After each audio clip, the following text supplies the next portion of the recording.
को कहते हैं सत्संग। लेकिन व्यक्ति को मनुष्य जीवन मिला है, पर इस मनुष्य जीवन को वो प्रपंच में खो देता है।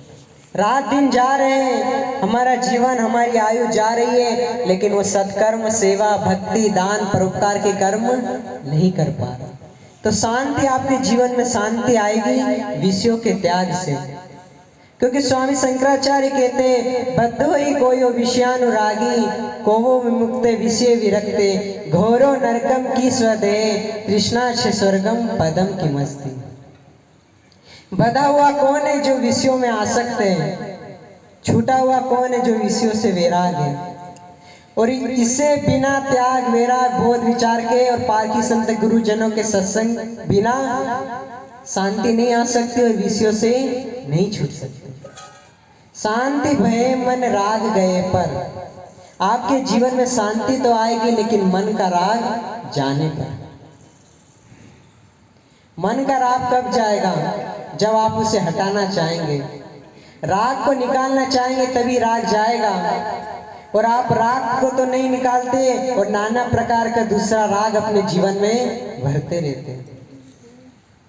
क्योंकि मन को समुद्र बताया गया, जो मन जैसे समुद्र में नाना प्रकार की तरंगे, लहरें उठा करती है, इसी प्रकार मन में कभी काम की, कभी क्रोध की, कभी लोभ की, कभी मोह की, भय, आशा, तृष्णा, राग, द्वेष, और इसी में व्यक्ति अपना जीवन निकाल देता है।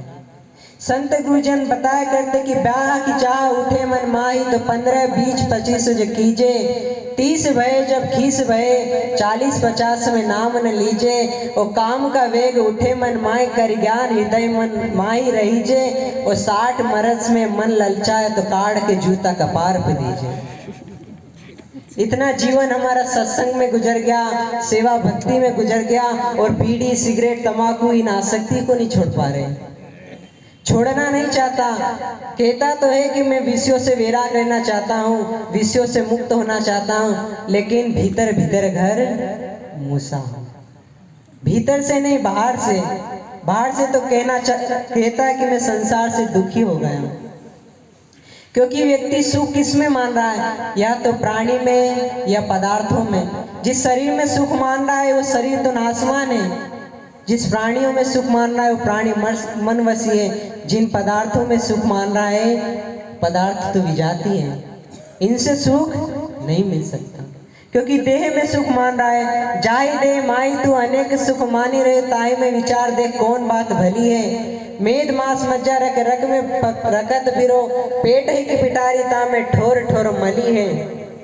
हाथ हाड़न के हाथ पाव, हाड़न के नैन नाक, हाथ पांव मुख सोई, सब हाड़न की नली है। और सुंदर कहत्याई देख जन भूलो कई, भीतर भंगार भरी ऊपर तो कली है।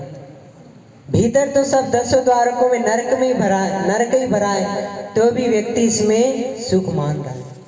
विषयों से आज तक कोई सुखी नहीं हुआ है। सुखी हुआ है तो विषयों का त्याग करने से ही सुखी हुआ है। तो शांति भय मन राग गए पर, भयो विराग सुखी तब होय। निज स्वरूप में स्थिर भय जब, आशा तृष्णा रहे न कोई।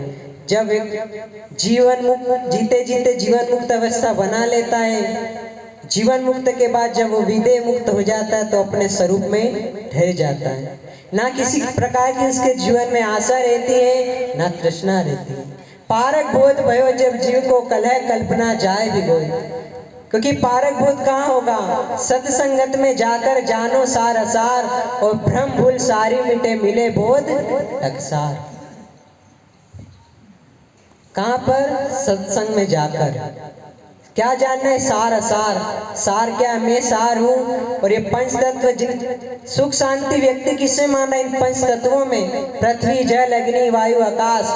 कोई पृथ्वी को देवता मान के पूज रहा, कोई जल को, कोई अग्नि को, वायु को, आकाश को।